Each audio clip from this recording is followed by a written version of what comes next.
بسم الله الرحمن الرحيم، والصلاة والسلام على أشرف المرسلين. مرحبا بكم أخواتي في فيديو جديد على قناتكم وصفات ناجحة مع أم تسنيم. إن شاء الله تكونوا كامل في تمام الصحة والعافية في الوقت اللي لقاكم هذا الفيديو.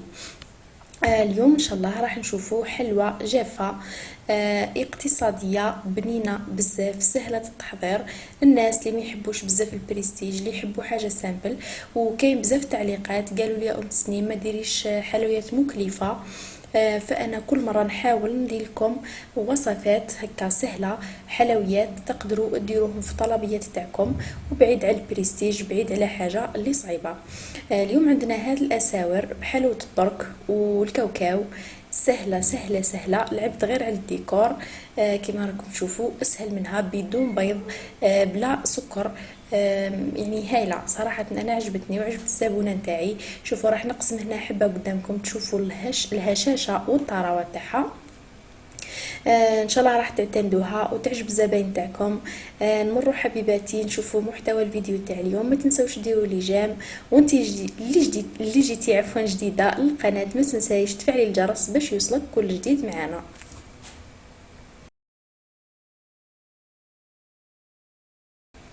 نروح نحضروا العجينه مع بعض. جبت هنا القصعه تاعي اللي راح نخلط فيها العجينه. كنت يعني راح نديرها في البيترا، وليت يعني تعمدت نديرها هكا بيدي باش تشوفوا بلي راهي حلوه سهله سهله جدا. قسمت هنا العلبه نتاع 500 غرام على زوج، اللي ما عندهاش يعني هكا الميزان، وديروا حوالي 250 غرام.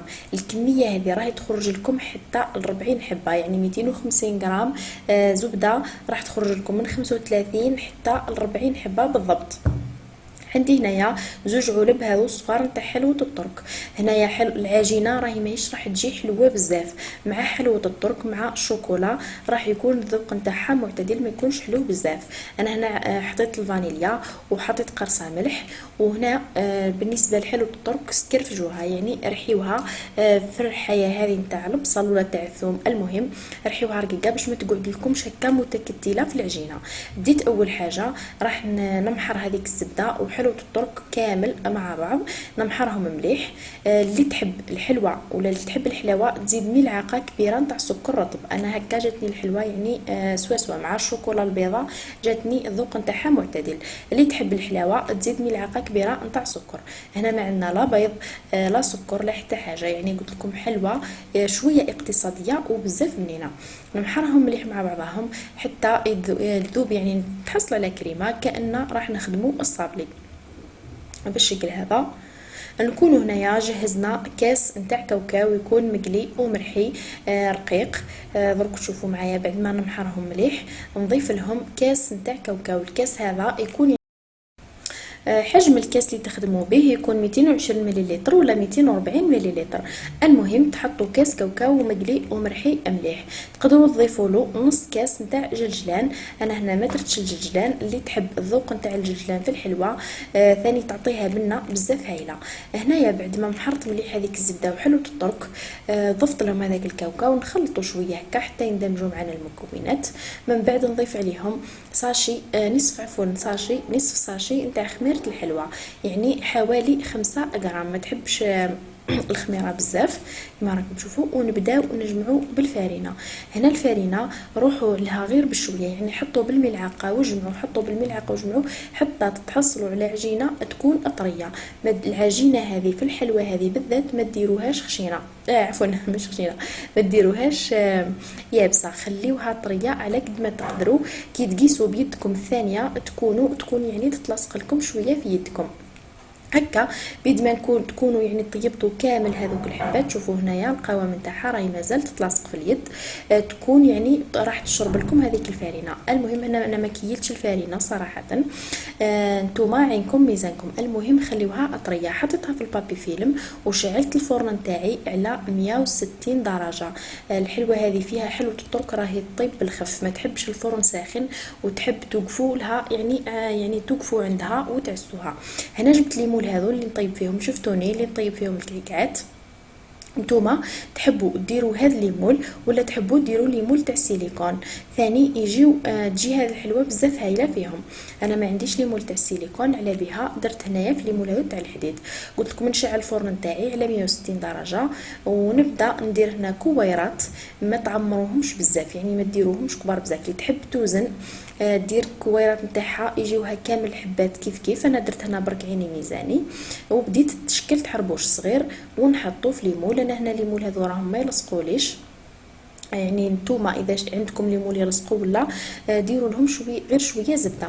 نبدا نبلاطي في هذيك العجينه حتى نتحصل على الشكل هذا نتاع الاساور ولا الكعكات كما راكم تشوفوا. نتاكد باللي راني غلقتها مليح ونكمل كامل الكميه هذه اللي عندي كما راكم تشوفوا.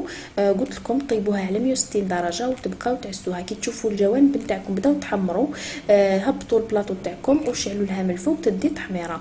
راهي فيها حلو الطرق راهي تحمر بالخف. لازم تبقاو تعسوها. ناكد لكم باش ما تتحرق لكمش هذيك الحلوه وطيبوها يعني شويه برك حمراء ما تحمروهاش بزاف حتى تحرق لكم ويجيكم الطعم تاع الحريق في الحلوه نتاعكم. انا نكمل كامل الكميه نتاع العجين هذه. قلت لكم الكميه هذه راهي تخرج لكم حتى ل 40 حبه يعني راهي 250 تقطع لكم مليح راح تجيكم العجينه هذه زاكيه. هنا حطيت الحبات هذو يطيبوا ورحت نذوب الشوكولا. هنايا ننصحكم في الحلوه هذه بالذات ديروا شوكولا تكون نوعيه مليحه باش تزيد لكم يعني في البنه. نتوما يعني لكم الاختيار واكيد السعر راح يختلف بين انك تخدمي بالوجدان ولا انك تخدمي بشوكولا واحده اخرى سواء تاع الميزان ولا دادا ولا. كاين سؤال طرحته عليا مشتركه قالت لي كيفاش نذوبوا الشوكولا البيضاء. انا الشوكولا البيضاء شوفوا نبدا نقطعها هكا تعمدت نحط لكم المقطع هذا باش تشوفوا وباذن الله راح ندير لكم فيديو وحده مفصل نديرها هكا قطع صغيره راح تسهل عليا وجامي تخسر لي هذيك الشوكولا البيضاء. يعني هذه هي الطريقه اللي نتبعها سواء في الشوكولا يعني البيضاء ولا الشوكولا بالحليب. شوفوا نديرها هكا قطع ونحطها في حمام مائي. الحمام مائي نتاعكم ما يكونش سخون بزاف والماء هذاك ما يكونش ملامس سطح الاناء اللي تذوبوا فيه. شوفوا كي تقطعوها هكا تكون رقيقه قطع صغيره راح تذوب مباشره بلا اي مشكل. حطيت هنايا 250 غرام نتاع شوكولا بيضاء حطيتها تذوب وفي نفس الوقت يعني رانكمل نطيب في الحلوه نتاعي. هنايا بلاطو هذا تاع البقلاوه راهو كان نورمالمون الفيديو هذا تاع البقلاوه يكون سبق الحلوه هذه ولكن كي شفتها عجبتكم في المنتدى حبيت نسبق لكم بها وباذن الله راح ندير لكم هذا البلاطو الصغير نتاع 30 حبه بالبقلاوه بلا باطافيلو. درتها بالشكل هذا كما راكم تشوفوا. ان شاء الله راح يكون محتوى الفيديو الجاي.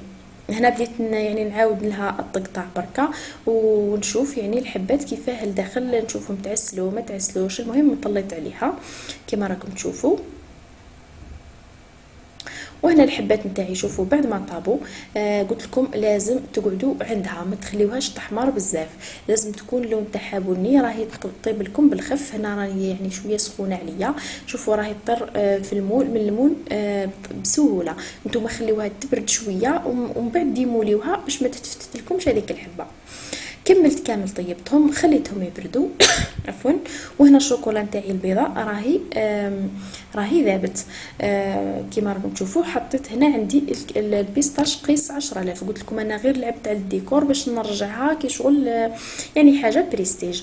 هنايا شوفوا صدقوني غير قيس 10000 ولا يكون حتى اقل. حطيت ملعقه برك في هذيك الشوكولا البيضاء ما تكفروش. هنا عندي عقاش وعندي هنايا ورد الشوش تلقاوه في محل بيع لوازم الحلويات يعطي واحد المنظر هايل للحلويات. الحلوه نتاعكم لازم تكون عفوا لازم تكون بارده قبل ما تقلاصيوها باش ما تذوب لكمش هذيك الشوكولا. وهنا ذاك البيستاش راح يرجع لي الشوكولا لونها شويه فار. اللي تحب تضيف ملون اخضر يعني تعزز هذاك اللون تاع البيستاش تضيف ليها الاختيار. بديت هنا نقلاصي في الحبات نتاعي من بعد ننفضهم مليح. ننفض كامل هذاك الزايد كما راكم تشوفوا. راح نتحصل على كعكات روشي ولا اساور روشي كما تحبوا تسميوهم. هنا الكميه هذه اللي خرجت لي 35 حبه درت لها حوالي 2 علب نتاع شوكولا هذه الوجدان. من بعد هذاك اللي بقى لي شويه هذاك البيستاش نحط شويه في الجنب ونحط ورده، والورد هذا كومبلي ورد الشوش نحطو هكاك على الشوكولا قبل ما تنشف لي باش تلصق لي هذاك الديكور. العقاش هذاك نورمالمون كنت راح نديرو من بعد ولا ما عجبنيش نحيته كامل وبقيت درت لها يعني غير البيستاش وورد الشوش. نكمل نكلاصي وحاولوا تنفضوا مليح الحبه نتاعكم باش يتنحى لكم كامل هذاك الزايد نتاع الشوكولا كيما راكم تشوفوا. هاي ليكم نخليوهم ينشفوا. هنا الجو يعني كان بارد شويه، واحد الساعه برك راح ينشفوا لكم. شوفوا حبيباتي النتيجه النهائيه. اذا لقيتوا من تحت شوكولا زايده ولا تقدروا تنحيو هذاك الزيت كامل بالموس. شوفوا الشكل نتاعها والله جد هايله هايله وفي البنه ما شاء الله. جبت هنا الدونتيل ولي كيسات. قلت لكم نتوما مع غلاء الاسعار تقدروا عفوا تستغناو على اللومبالاج، تقدروا تستغناو على الدونتيل ولي كيسات والعلب. قولي للزبونه نتاعك ديريهم انتيا وجيبي لي في واش نحط لك الحلوه نتاعك. انا غير هذو راني نحب مع التصوير نحب يعني يكون الفيديو هكا في المستوى، يعني نضطر اني حتى نجيبهم من عندي غير نصور بهم من بعد نحيهم اذا ما الزبونه ما تحبهمش. هذه هي بديت نحطهم هنايا في الكيسات وفي الدونتيل بالشكل هذا وراح تشوفوا معايا الشكل النهائي. راح نخلي لكم الاسعار كما تعودنا في الانستغرام. مرحبا بكم كامل، يعني فرحتوني كي تواصلتوا معايا. شوفوا حبيباتي هاي النتيجه النهائيه. من بعد نبدا نعمر العلب نتاعي. نشكركم ثاني على التعليقات نتاعكم في الفيديو السابق تاع المحنشه اللي شجعتوني، وان شاء الله باذن الله راح نعاودها وماني حتى نصلحها ونديرها لكم ان شاء الله في فيديو مفصل. هذه هي خواتي كان محتوى الفيديو تاع اليوم. راح نخلي لكم المقادير مكتوبه في صندوق الوصف ونخلي لكم رابط الانستغرام لتحت تواصلوا معايا ان شاء الله. ما بقى لي غير نقول لكم دمتم في امان الله وحفظه، والسلام عليكم ورحمه الله وبركاته.